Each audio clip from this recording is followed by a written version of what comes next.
Justice का मतलब ये है कि जस्टिस करना, और हमारे साथ इनजस्टिस हो रहा है। मैं आपसे हाथ जोड़ के अपील करता हूँ और दरख्वास्त करता हूँ, इसको एक रहम दिलाना अंदाज में देखा जाए। हमारी बात सुने, हमारे डॉक्यूमेंट्स देखे, बात सुने बगैर फैसला दें, ये तो फैसला इंसाफ ही नहीं है ना। सैकड़ों इदारों से एनओसीज के बाद ये इमारत कायम की गई। उन्होंने देखा और गिरा दो, ना हमारे लॉयर को सुना, ना किसी की कोई बात सुनी। गैर कानूनी तजावुज़ात को मस्मार करने से मुतल्लिक अदालती अहकामात अपनी जगह, लेकिन मुतासरीन का नुकसान का अजाला कौन करेगा।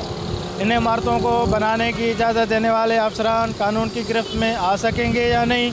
इस वक्त में शाहराह फैसल पर कायम नस्ला टावर पर मौजूद हूँ, जहाँ पर मुतासरीन की जानिब से एहतजाजी कैंप लगाया गया है। रिहायशी सरापा एहतजाज है। आइए इनसे जानते हैं कि इनका क्या कहना है। ये ऑर्डर 45 ख़ानदानों को गिराने के लिए दिया गया है।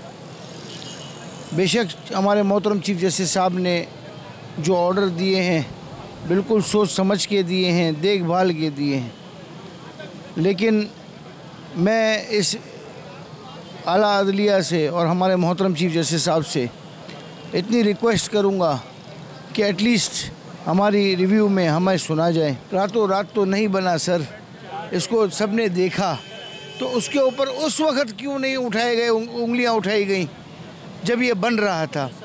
कम से कम उस वक़्त उन तमाम की सेविंग्स तो बच जाती जो आज इस खतरे में लाक है। तो लिहाजा मैं आपसे हाथ जोड़ के अपील करता हूँ और दरख्वास्त करता हूँ कि इसको एक रहम दिलाना अंदाज में देखा जाए। चीफ जस्टिस साहब ने फैसला दिया कि बिल्डिंग गिरा दो।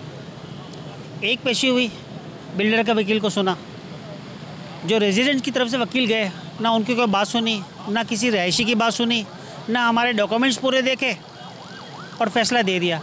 भाई अगर आप मुद्दे की बात सुने बगैर फैसला दें, ये तो फैसला इंसाफ ही नहीं है ना। तो हमारी तो एक ही गुजारिश है, बहुत एहतराम करते हैं चीफ जस्टिस साहब का, लेकिन हम फैसले से मुत्तफिक नहीं हैं, क्योंकि आपने हमारी बात ही नहीं सुनी है, ना आपने हमारे वकील की बात सुनी है। जस्टिस का मतलब ये है कि जस्टिस करना, और हमारे साथ इनजस्टिस हो रहा है।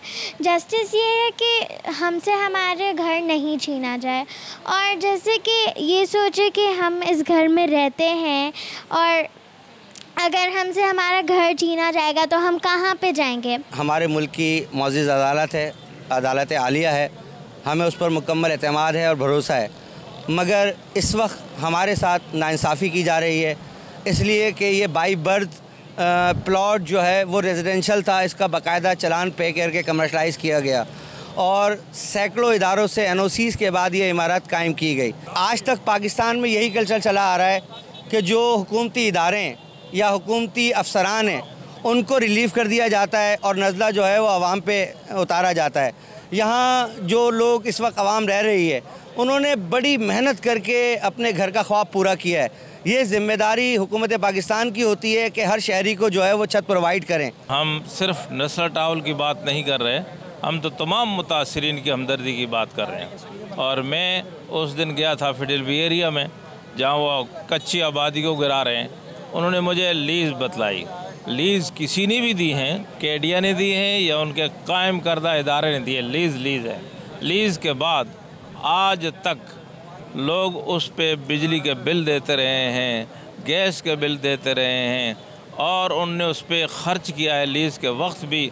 तो लीज़ इदारा था, क्या वो गवर्नमेंट का नहीं था? अगर देखा जाए तो पूरे कराची में ऐसी बहुत सारी कंस्ट्रक्शंस हुई हुई हैं। जो लोग लीज़ लेके बैठे हुए हैं उनको अगर महफूज नहीं है वो अपनी लीज़ लेके, तो मेरा ख्याल है कि हम बात करते हैं, वज़ीर-ए-आज़म बात करते हैं फ़ॉरेन इन्वेस्टमेंट की, तो कौन लोग आके इन्वेस्टमेंट करेगा? मुझे तो नहीं लगता है कि कराची में इन्वेस्टमेंट किसी भी तरीके से महफूज है।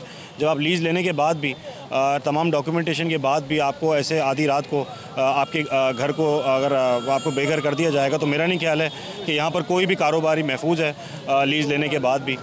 तो इसके ऊपर चेक एंड बैलेंस होना चाहिए। जो लोग इसके ऊपर मुलविस हैं इसके अंदर, और जिन लोगों की गलतियाँ, अगर ये गलत कंस्ट्रक्शन हुई है तो उन लोगों को, उन इदारों को देखा जाए। पूरे रिहायशी लोगों को ये समझ नहीं आ रही कि उन्होंने देखा और गिरा दो, ना हमारे लॉयर को सुना, ना किसी की कोई बात सुनी। अब आप ये देखें कि पूरी ज़िंदगी की जमा पूंजी हम सब की यहाँ लगी हुई है। सारी ज़िंदगी नौकरियाँ कर कर के पैसा जमा करके एक घर लिया, एक फ़्लैट लिया, सबके यही हाल है। पूरे रिहायशी, कोई ऐसे नहीं कि बहुत अमीर कबीर लोग यहाँ रहते हैं, सब नौकरी पेशा हैं, सब ने पैसे जमा किए अपने लिए कि एक अच्छी जगह, एक अच्छा घर ले लें, हम यहाँ कौन से ऐसे महल बने हुए 2-2 कमरे के अपार्टमेंट हैं, हम उसमें रह रहे हैं। अब ऐसा तो ना करें कि हमसे हमारी छत छीन लें।